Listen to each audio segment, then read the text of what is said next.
Smile में इतनी positivity है, आई थिंक इनको कुछ बोलने की जरूरत ही नहीं है। अगर ये पूरे सेशन में यहाँ पर सिर्फ बैठ करके स्माइल करती रहे तो आई थिंक ये सेशन बहुत अच्छा हो जाएगा। इनका एक मोटिवेशनल चैनल भी है, इनफैक्ट आपकी कुछ वीडियोस देख करके मैं खुद मोटिवेट हुआ हूँ, and I am not kidding. तो मैं पर्सनली आप सबको रिकमेंड करूंगा कि एक बार आप जा करके देखिए इनकी जो मोटिवेशनल वीडियोस है, और आप सबको बहुत कुछ सीखने को मिलेगा और बहुत अच्छा लगेगा। Thank you so much. और आपसे इंस्पायर होकर शायद हमने चैनल खोला है, तो मुझे तो लग रहा है मुझे मिल गया उसका अवार्ड कि आप उसको देखते हैं और सुनते हैं। थैंक यू सो मच, बहुत बड़ी बात है ये। यूट्यूब पे या इंटरनेट पे देखना एक अलग होता है, और जब आप फिजिकली वो चीज़ को फील कर सकते हैं, एक्चुअली एक ऑरा होता है, एक वाइब होता है, वो आपको फेस टू फेस ही मिल सकता है। तो आप सब बहुत लकी है, आज मैं भी लकी हूँ कि मुझे वो ऑरा, वो वाइब महसूस करने को मिल रहा है जो हम यूट्यूब पे ऑल टाइम देखते रहते हैं। और आज तो आप डबल लकी हैं क्योंकि मेरे साथ साथ आपको इनको भी सुनने का मौका मिल रहा है। आपके मन में जो भी क्वेश्चंस है, जैसे भी क्वेश्चंस है, आप इनसे पूछ सकते हैं। First of all, thank you very much for giving me this opportunity. I want to ask you कि like आपने ये क्यों चूज़ किया कि you want to go into spirituality, कि मुझे इस चीज़ में ही जाना है? टू बी वेरी ऑनेस्ट, मैंने चूज़ नहीं किया था, इस स्थान ने मुझे चूज़ किया था, क्योंकि मैंने शुरुआत 6 साल की उम्र से की थी। उसमें आपको पता ही नहीं होता है कि करियर क्या होता है, काम क्या होता है, तो मैंने कुछ भी सोचा नहीं था। मेरे सामने चीज़ें आती गई, मुझे अच्छी लगती गई और मैं करती गई। और इसीलिए मैं हमेशा कहती हूँ अपने अंदर के बच्चे को ज़िंदा रखिए, क्योंकि वो कभी भी ये नहीं देखता इससे मेरा फ़ायदा होगा, या उसको अच्छी लगती है चीज़ और वो करता है।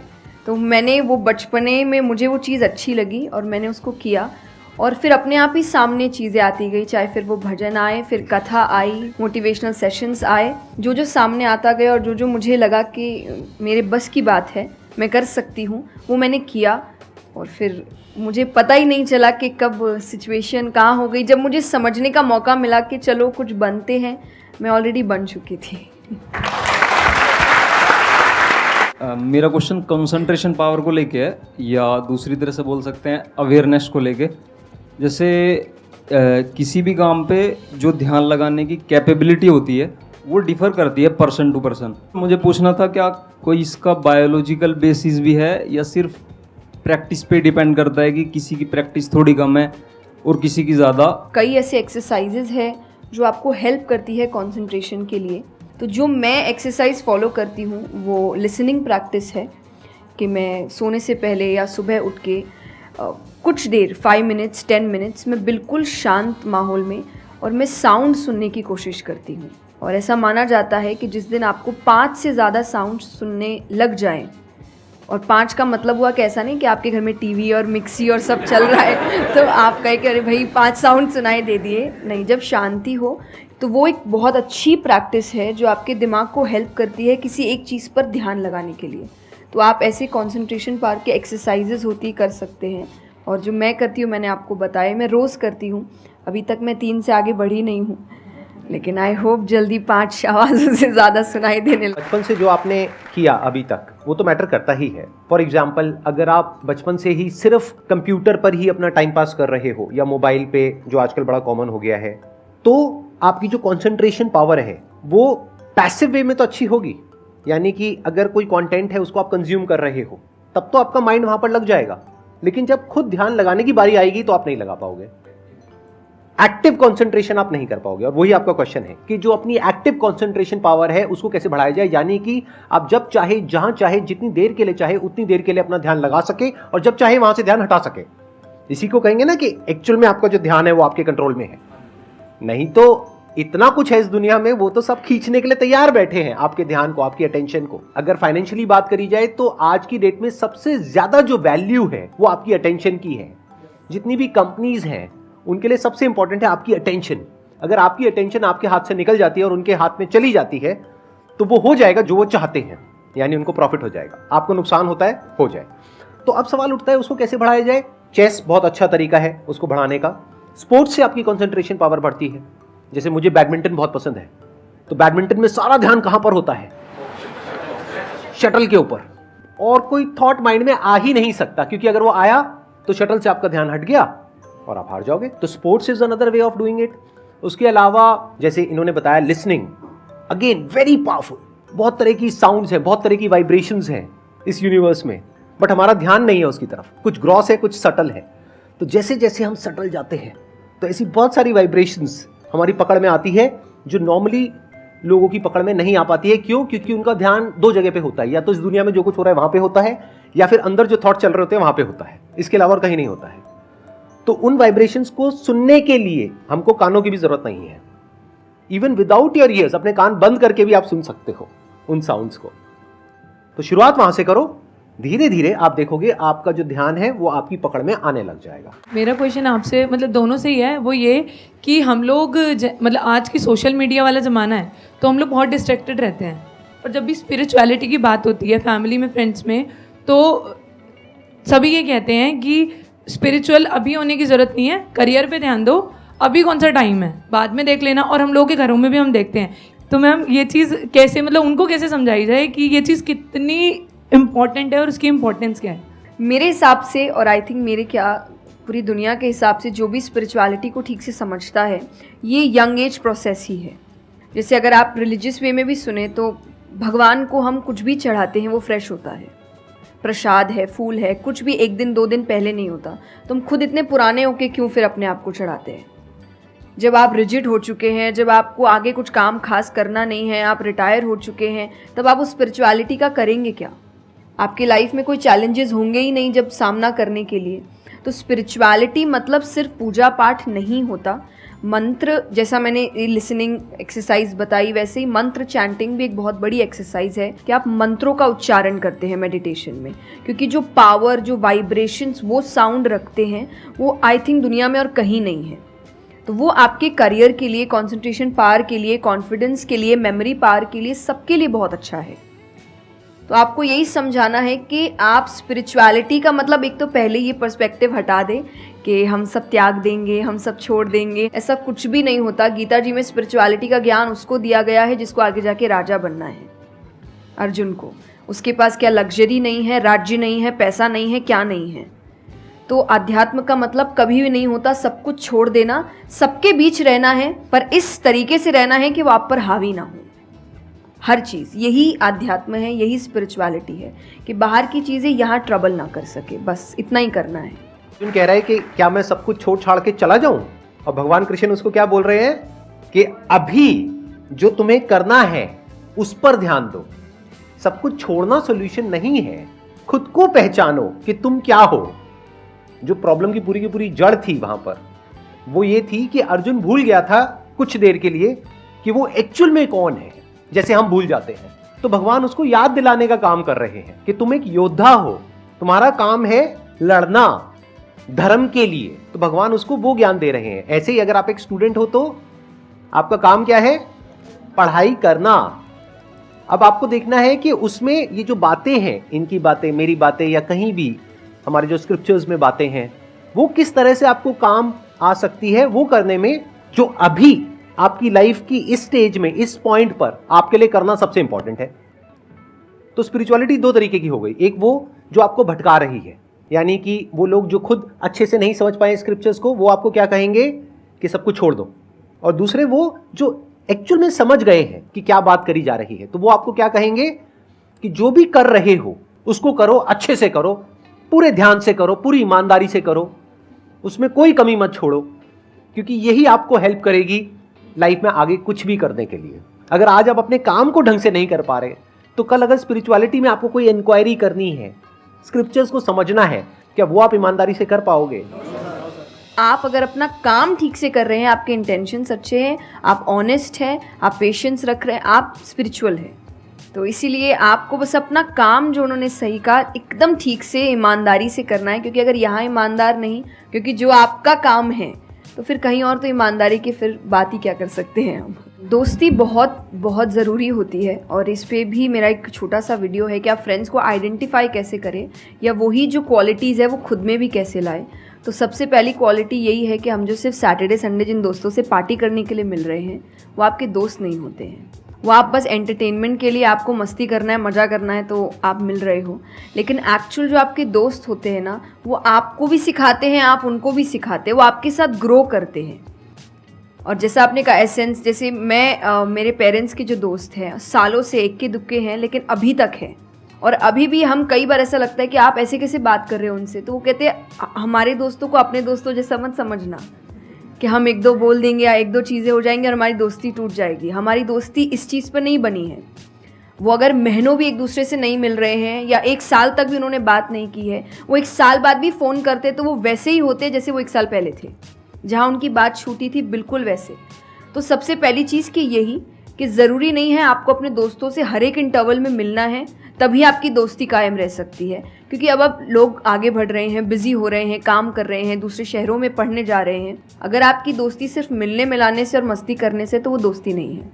तो ये सबसे पहली चीज़ है कि जो आपको आपके सिचुएशन को समझे, वाइस वर्सा आप उसके सिचुएशन को समझिए कि दोस्ती है पर ज़िंदगी भी है, काम भी है, मेहनत भी है, परिवार भी है।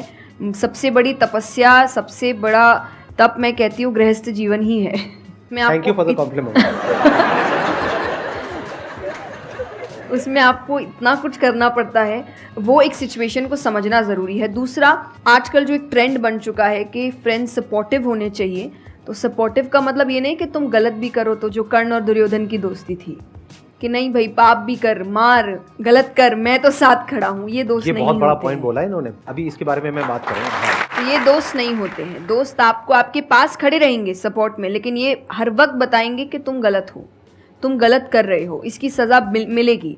तो ये सच्चे दोस्त होते हैं। तो आप या तो कहते हैं ना कि कृष्ण जैसे दोस्त बनो, खुद ही बनो। बात यहीं आती है, कृष्ण जैसे ढूंढने से पहले कृष्ण जैसे दोस्त बनो, कि जो हर वक्त बताने। कृष्ण कभी अलग नहीं हुए अर्जुन से।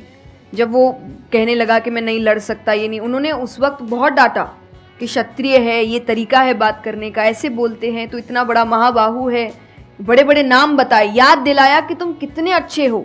तो सबसे बड़ा दोस्त का आई थिंक क्वालिटी यही है, जो सपोर्टिव है लेकिन गलत चीज़ों में नहीं है, वो हर वक्त सही के लिए आपके पास खड़े हैं। और तीसरा जो मैं सबसे अच्छा कहती हूँ कि आपकी और उनकी मेंटालिटी मैच होनी चाहिए। आपको ये समझना है कि अगर मेंटालिटी एक नहीं होगी तो भले ही आप अपने पेरेंट्स को कितना ही कह ले कि हम कुछ नहीं करेंगे, अरे हम तो सिर्फ घूम रहे हैं, अरे हम वैसा कुछ नहीं करेंगे, करोगे, एक ना एक दिन ज़रूर करोगे, क्योंकि ये ह्यूमन नेचर है। आप जिसके साथ ज़्यादा समय बिताते हो, धीरे धीरे उसकी क्वालिटीज़ कुछ आपके अंदर आती है।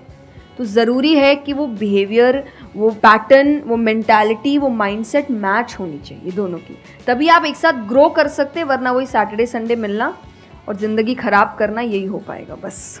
ये समझना इतना इम्पोर्टेंट नहीं है कि दोस्ती क्या है, ये समझना ज़्यादा इम्पोर्टेंट है कि दोस्ती क्या नहीं है। अगर आपका जो दोस्त है वो कुछ गलत कर रहा है तो उसका साथ देना दोस्ती नहीं है, क्योंकि अगर आप गलत में भी उसका साथ दोगे तो वो और पावरफुल हो जाएगा, वो और बड़ा गलत काम करेगा।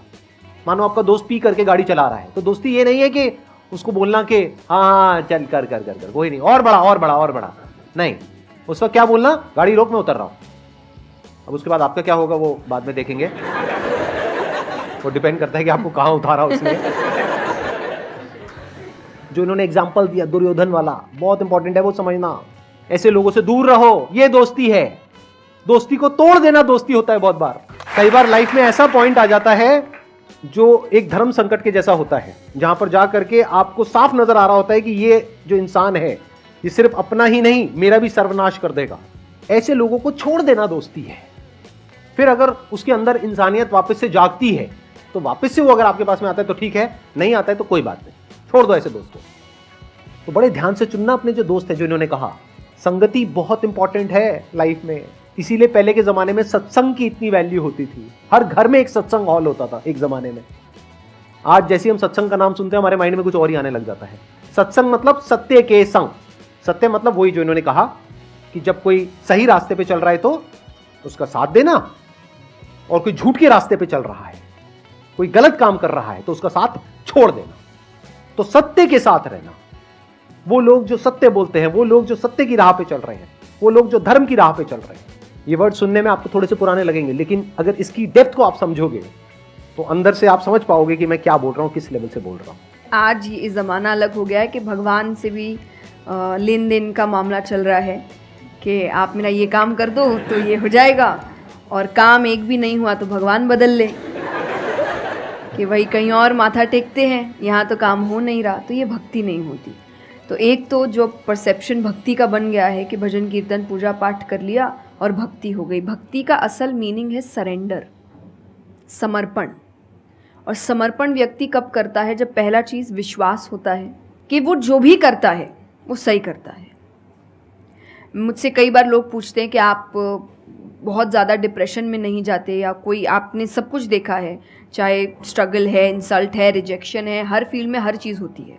अगर आप आगे बढ़ रहे हैं, कोई पोजीशन पे जाने की कोशिश करें, तो आपको इनका सामना करना पड़ेगा। ये ज़िंदगी के साथ आता है, तो आपको सामना। लेकिन मुझे कभी दिक्कत नहीं दी ये चीज़ें। क्यों? क्योंकि जो मैंने कहा समर्पण, मुझे पता है कि एक ऐसी शक्ति ऊपर बैठी है जो मेरा बुरा नहीं चाहती। तो कई बार बुरी चीज़ें भी मेरी ज़िंदगी में हो रही है, मुझे पता है वो मेरे अच्छे के लिए है, क्योंकि वो कर रहा है। तो ये समर्पण, ये भक्ति है। तो ये आपको हारने नहीं देती। क्यों हारेंगे आप? क्योंकि आपको पता है ना कि वो हारने देगा नहीं। तो आप अपने आप गिरे, आप फिर उठेंगे कि नहीं भाई अभी गिरना शायद ज़रूरी होगा, उसका इशारा है, इसीलिए चलो फिर उठते हैं, फिर आगे बढ़ते हैं। तो अर्जुन ने भी जब समर्पण की बात गीता जी में आती है, तो कई लोग कहते हैं कि धर्म का मतलब होता है अंधविश्वास। नहीं, क्योंकि अगर अंधविश्वास होता, अंधविश्वास में क्वेश्चन करना अलाउड नहीं होता आपको। गीता अगर सिर्फ भगवान की बात होती तो 2 पन्ने में ख़त्म हो गई होती। ये दोनों के बीच की बात है, जिसमें अर्जुन ये जानते हुए कि सामने कौन खड़ा है, क्वेश्चन करने की तो कोई सवाल ही नहीं था वहाँ पर कि भगवान लड़ने बोल रहा है, क्या क्वेश्चन करना। पर उसने कंटिन्यूसली क्वेश्चंस किए हैं, पर उसका भी नाम आया था समर्पण, कि वो समर्पित होकर क्वेश्चन कर रहा था कि ये जो खड़ा है ये मेरे हर सवाल का जवाब जानता है, ये मुझसे कभी कुछ गलत काम नहीं कराएगा। लेकिन इसका मतलब ये नहीं कि मैं अपनी जिज्ञासा बाहर नहीं निकालूंगा, मैं अपने क्वेश्चंस पूछूंगा। तो भक्ति का अर्थ यही होता है कि पहला निष्काम होता है। क्या फ़ायदा मत ढूंढिए कि मेरा काम नहीं हुआ तो भगवान है ही नहीं। भाई भगवान कहाँ है? भगवान होते तो ऐसा होता क्या? वो तो इंसान है, इसीलिए ऐसे हो रहे काम। भगवान ने तो सबको देखे, बच्चा तो मासूम ही होता है, बड़े होके खराब हो जाता है। कोई बच्चा गलत आपने देखा है क्या? छोटा सा बच्चा ही डॉन बनने के बारे में सोच रहा है, वो तो बच्चा ही होता है, मासूम होता है, सच्चा होता है। तो भगवान इसलिए कहते हैं बच्चे भगवान का रूप है, क्योंकि वो एकदम प्योर होते हैं। बड़े होने के बाद हम काम खराब करते हैं और नाम फिर हम भगवान का देते हैं, क्योंकि हमको इल्ज़ाम लगाने के लिए लोग चाहिए। ये फेलियर्स के लिए भी, आप फेलियर्स के लिए भी हम कहते हैं मेरा काम अच्छा नहीं था, मेरा समय अच्छा नहीं था, मुझे पेरेंट्स ने सपोर्ट नहीं किया, मेरे पास ये नहीं था। वरना अगर देखा जाए इन्हीं सिचुएशन में कई लोग हैं जो काम करके आगे बढ़ जाते हैं। तो करने वाला तो कर लेगा, नहीं करने वाला इल्ज़ाम लगाएगा। तो वो इल्ज़ाम अभी हमें ऐसे दिखता है, एक ऐसा कोई है जो सामने तो खड़ा नहीं है, भगवान लगाओ इल्ज़ाम। एक फ़ोटो है ना इंटरनेट पे कि भगवान खड़े, छोटी बच्ची खड़ी है, छोटी बच्ची के हाथ में एक टेडी बेयर है, तो भगवान वो मांग रहे हैं और वो बच्ची बोली मुझे बहुत अच्छा लगता है, मुझे नहीं देना। उसको नहीं पता कि भगवान के पास पीछे एक बड़ा सा टेडी बेयर रखा है और भगवान उसको कह रहे हैं कि बस दे दो और मुझ पे विश्वास रखो कि वो दे दो छोटी चीज़ जो तुमसे, आपको वो बुरी लग रही है उस वक्त कि मेरे साथ गलत हो गया या मेरा छोटा काम नहीं हुआ, मैंने तो इतनी पूजा की थी, इतना काम किया था। शायद तुम उस काम के लिए नहीं बने हो, तुम और बड़े चीज़ के लिए बने हो। तो निष्काम क्या है कि आपकी भक्ति निष्काम है, स्वार्थ से नहीं बनी है, तो भक्ति आगे बढ़ेगी। दूसरा सरेंडर, कि मेरे हर सवाल का उत्तर सिर्फ उसके पास है। तो ये 2 चीज़ें भक्ति बनाती है। मेरा मन कर रहा है कि मैं बैठ करके बस आराम से आपको सुनता रहूं, मेरे को इतना अच्छा लग रहा है। आप प्लीज़ थोड़ा सा और बोलिए इसके बारे में, भक्ति के बारे में। मुझे सही में बहुत, कितने लोग चाहते हैं कि थोड़ा और बोले? हाँ, क्योंकि इनसे अच्छा कोई नहीं हो सकता इसके बारे में बोलने के लिए। मेरे को पता है आपके पास में और बहुत कुछ है बोलने के लिए, थोड़ा सा प्लीज़ और बोलिए। ये 2 चीज़ें जो भक्ति में। तीसरा हम जब करते हैं सत्संग, जो उन्होंने कहा सत्संग का एक सत्य के संग। तो सत्य कौन है? जब हम शास्त्रों में देखते हैं, सबसे पहला श्लोक जो श्रीमद् भागवत में आता है वो भगवान का स्वरूप बता रहा है। उसमें है सच्चिदानंद रूपाय। सच्चिदानंद का मतलब होता है 3 चीज़ें मिलकर बनती है, वो है सत, चित और आनंद। जो ये 3 चीज़ों को जीवन में समझ लेगा सही से, उसने भगवान को समझ लिया, क्योंकि भगवान का रूप ही सच्चिदानंद है। तो सबसे पहला है सच, जो कहा गया सच की राह पर चलो। जो हम ये एक्चुअली आपने एग्जैक्ट वर्ड उस वक्त बोले, मैं अपनी कथा में भी कहती हूँ कि आजकल हम इतनी छोटी छोटी बातों पे झूठ बोलते हैं कि हम किसी से मिलने जा रहे हैं और हम घर से भी नहीं निकले, अरे 5 मिनट, अरे सिग्नल पे खड़ा हूँ, अरे बस पहुँच गया, अरे क्या हो गया। वो 2 बातें तो सुनाएगा ना सिर्फ कि तुम समय लेकर नहीं आए, पर हम इतनी इतनी सी बातों में झूठ बोल रहे हैं। ये हमें लगता है कि कोई बड़ी बात नहीं, पर ये बहुत बड़ी बात है कि आप इतना भी सच का सामना नहीं कर सकते और फिर हमें लगता है कि हम लाइफ के जो प्रॉब्लम्स है उसका सामना कर लेंगे, खुद के सच का तो सामना कर नहीं पा रहे हैं। जिंदगी का सच सामने आएगा तब तो बैंड ही बज जाएगी पूरी, क्योंकि वो कठिन है। जिंदगी आसान नहीं है, किसी के लिए नहीं, भगवान के लिए भी नहीं हुई। आप राम जी को उठाइए, कृष्ण जी को उठाइए, जब तक यहाँ रहे कोई सुखी नहीं रहा। तो सुखी तो कोई नहीं रहा यहाँ पर। आपको सुख खुद ढूंढना पड़ता है, आपको अपना जीवन खुद निकालना पड़ता है अपने चॉइसेस को लेकर। तो इसीलिए पहला सत है, दूसरा चित है, अवेयरनेस।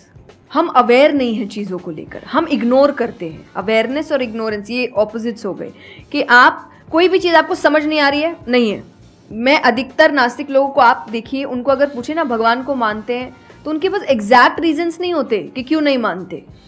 बस नहीं है, दिखा नहीं, मुझे नहीं दिखा तो नहीं है। तो तुम्हें तो बहुत चीज़ें नहीं दिख रही। मेरे पापा इस पर मैंने एक बार उनसे क्वेश्चन किया था कि बोले तो पापा कैसे जवाब दे। तो पापा बोले उनको पूछना उन्होंने अपने परदादा को देखा था। देखा तो नहीं होगा, सुना है, दादा से सुना है, पापा से सुना है कि थे, मैंने तो नहीं देखा, तो मैं बोल दूं वो थे ही नहीं। कुछ तो सच्चाई होगी, उसको ढूंढने की कोशिश करो। मैं धर्म के लिए हमेशा कहती हूँ कि आपको ढूंढना पड़ेगा। भगवान, मेरे पापा ने मुझे एक बात कही थी, भगवान मानने की चीज़ है, जानने की नहीं। जानना क्या होता है, पहले इस्तेमाल करें फिर विश्वास करें। पहले देखेंगे है कि नहीं है, फिर बताएंगे, तो वो तो भगवान है, वो कहेंगे देख मैं भी घुमाता हूँ। वो भगवान है भाई, उनको अगर आप बोलोगे कि मेरे सामने आ, मुझे दिखा तू है कि नहीं, तो बोलेंगे घूम, नहीं दिखाता, कभी नहीं हुई, नहीं जा। तो भगवान मानने की चीज़ है, मानो वो अपने आप जना देंगे वो कहाँ है। तो भगवान के लिए माना गया कि पहले आपको मानना पड़ता है, दैट इज सरेंडर, कि मैं मानता हूँ, मैं इसीलिए पढ़ रहा हूँ। अधिकतर लोग अभी पढ़ क्यों रहे हैं, जान क्यों रहे हैं, गलत साबित करने के लिए। और दुनिया के लिए भी, आप किसी भी चीज़ को जानने की कोशिश करो तो सिर्फ एक खाली दिमाग से जानने की कोशिश करो, अपने दिमाग से नहीं कि मुझे गलत साबित करना इसलिए पढ़ता हूँ चलो। तो फिर आपका दिमाग सीधा उस गलत बात पे ही जाएगा कि देखो मैंने तो बोला ही था गलत है।